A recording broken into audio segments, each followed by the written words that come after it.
guys, welcome back to my channel. Today we are talking about all of the books that I read in September. So let's just get right into it. Now, a little bit of the stats. I did have one DNF in September, and that was Death and Other Endings. I just wasn't vibing with it, so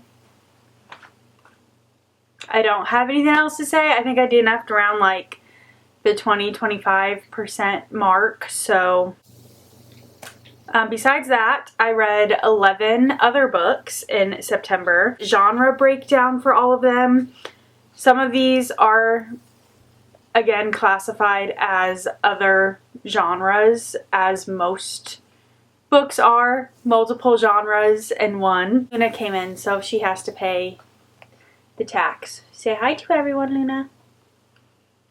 Say hi to everyone. But overall, I read 3 fantasy books, 5 romance books. Apparently I was on a romance kick. 2 fiction books, but one is just general fiction, one was historical fiction, but I just clumped them together. And then 1 mystery thriller book. Without further ado, let's just go from the first book I read in September all the way to the last book that I read in September. The first book I read was 3 Shattered Souls by My Corland. This is the last book in the 5 Broken Blades trilogy, and I really enjoyed it. I think I liked this one the most out of the 3 of them.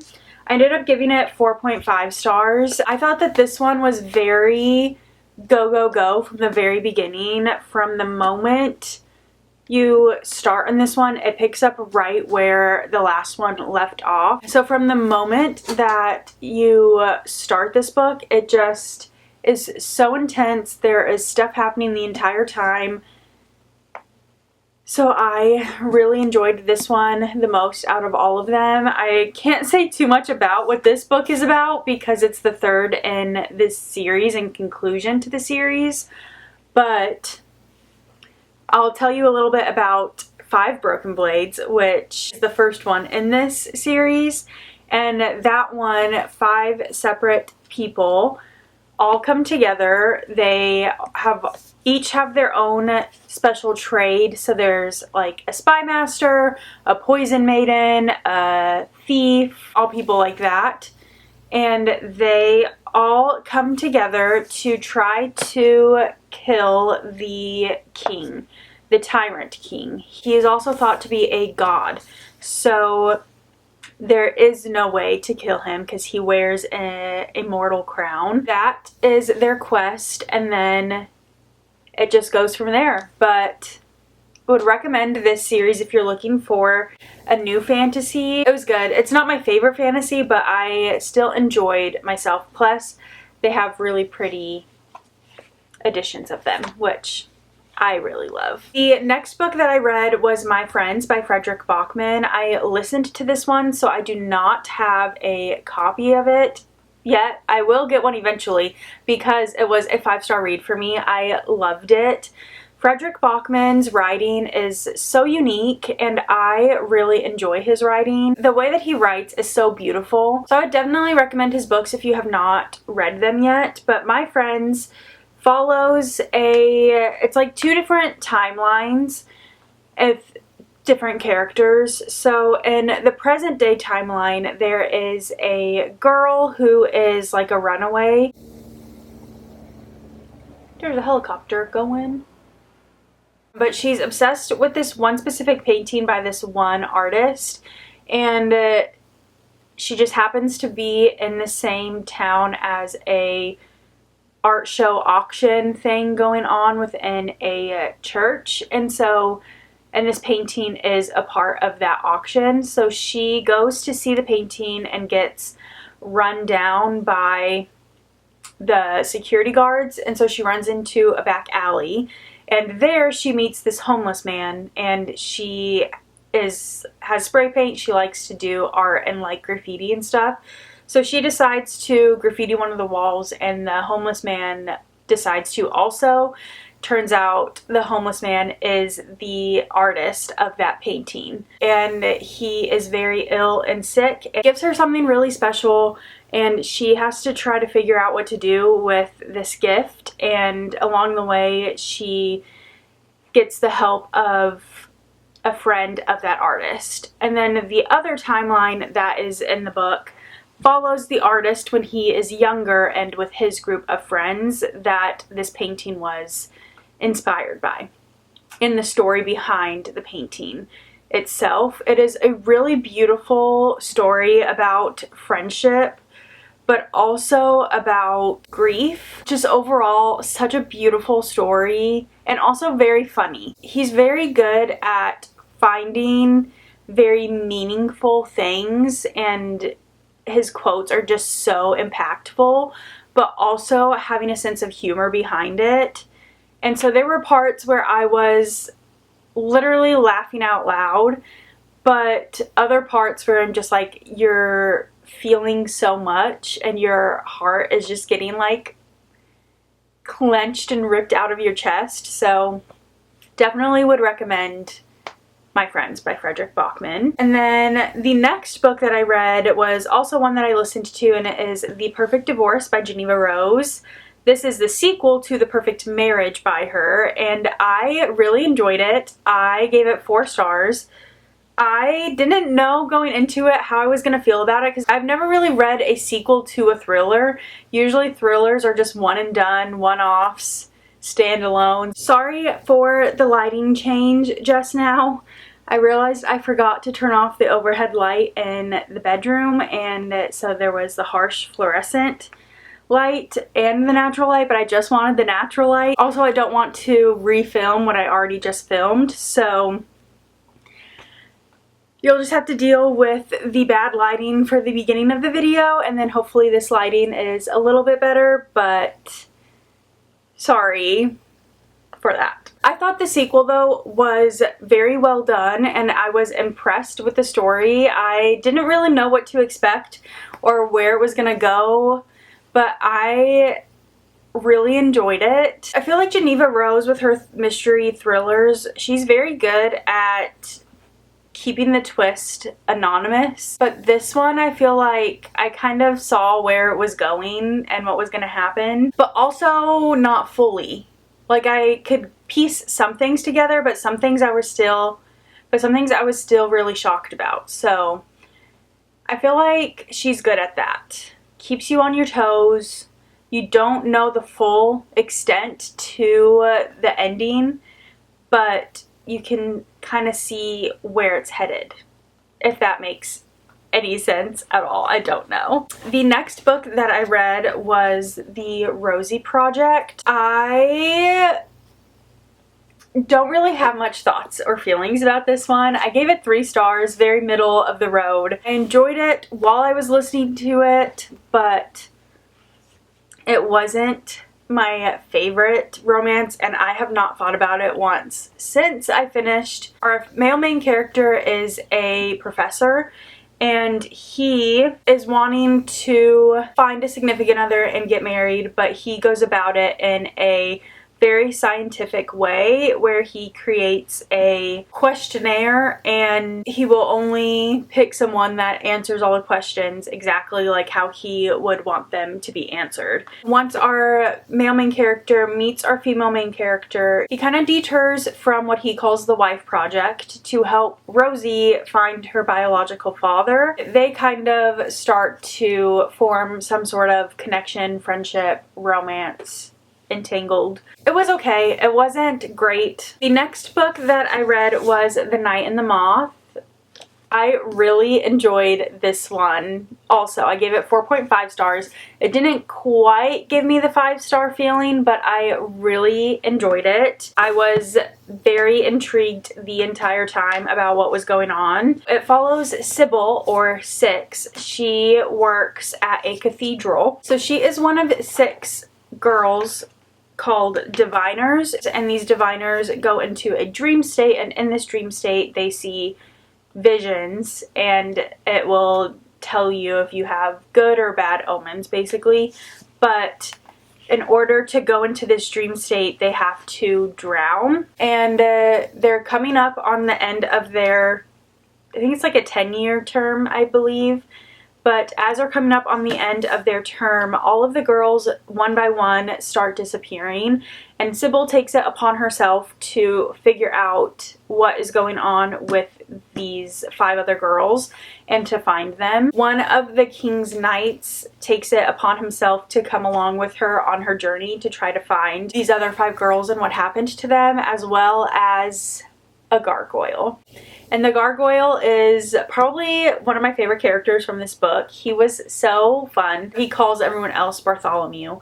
But I really enjoyed this one, and I cannot wait for the next one to come out. It doesn't come out till September, so we've still got a little while, but would highly recommend this one if you have not read it yet. And then I listened to Mile High by Liz Tom Ford. I enjoyed this one. I liked the story and the sports element. I'm briefly getting into the sports romance subgenre of romance, but I enjoyed it. I liked the story. I will say it was pretty spicy, and I had to skip a lot of parts or chapters because personally I just don't like spice. I'm not a fan of spice in my books, but I'll read a book with spice in it if I can skip over the spice. And I did feel like this one, like, it was easy to skip over, and I feel like it didn't take away from the story, but there was just quite a bit that I had to skip over. So keep that in mind if you're also someone that is not a big spice person. It's a classic hockey romance. At least I think it's a classic hockey romance. Like I said, I'm very new to the sports romance subgenre of romance, so I haven't read very many. I think this was actually my first hockey romance, so don't quote me. Maybe it's different than other hockey romances, but I thought it was pretty straightforward hockey romance. Our male main character is a hockey player who is well known for being the grumpy troublemaker on the team. He gets around a lot. And our female main character is a flight attendant on the private jet for the team, and so she's not allowed to have any relations with any of the team members because she could lose her job over it. And it's a very much like Grumpy Sunshine situation, and he is trying to break her walls down, but she is very guarded around him because of the way his team and manager portrays him as the grumpy troublemaker, gets around a lot. So she has her guard up and he is trying to break it down. It was really cute. I liked it, but I didn't love it. I gave it 4 stars. I've heard the first one in the series is the worst. Not that it's a bad book, but I've heard the rest of the series is really good. So I'm excited to continue the series and see how the rest of it goes. And then I read The Dead Romantics by Ashley Poston. I really enjoyed this one. I gave it 4 stars as well. I really love Ashley Poston's writing. I love the magical realism aspects in her books, and this one definitely has that. Our female main character is an author, but she ghost writes for a well-known author. And she gets a new publisher. She isn't sure if he knows that she ghost writes or not, or if he thinks that she is this author's assistant, because that's what everyone else on the team thinks. She also comes from a family from a small town where they own a mortuary. Of course, I decide to do yard work while I'm filming, so if you hear any yard work noises out there, so sorry, but I'm not stopping, so you'll just have to deal with it. I'm sorry. But her family owns a mortuary, but she has to come back home because her father sadly passes away, and they have to plan his funeral.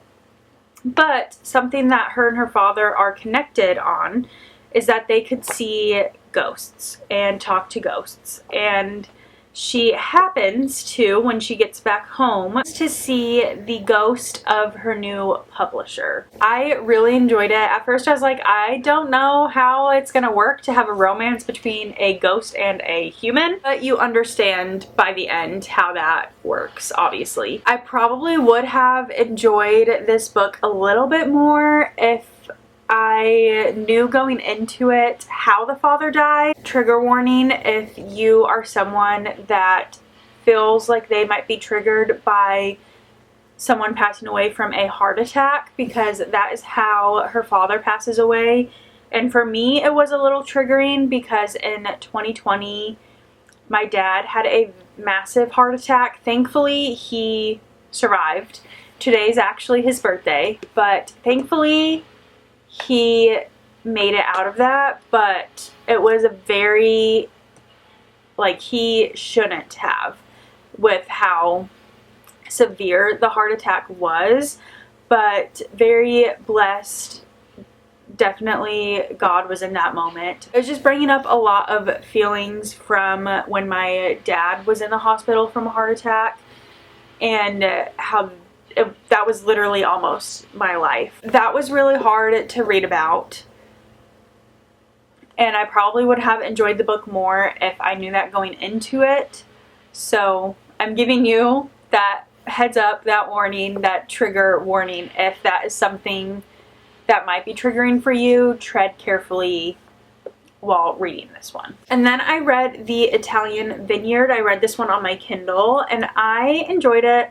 I gave it 3 stars. It wasn't anything super fancy. Honestly, I think I was kind of going between like a 2.5 and a 3 star with this one. I didn't love it. I felt like it was just very slow paced. The writing was very minimal. For it being called The Italian Vineyard, you spend maybe like 20 pages in Italy. The rest is in the UK, I think. Definitely could have been named something different. That was a little bit deceiving. Our female main character has just turning 30, I think. I'm not 100% sure. I can't remember. Her dad inherited their estate, which has a vineyard on it, and he is getting remarried after his wife, the female main character's mother, passed away a couple years ago, and he is getting remarried to someone much younger, and they are expecting a baby together. So she is struggling with him remarrying and having another baby with this other woman that's not her mom. And then she also finds out that their vineyard is really struggling, and so she goes to the vineyard where her great-grandmother went to figure out her life, basically. There was 2 different timelines.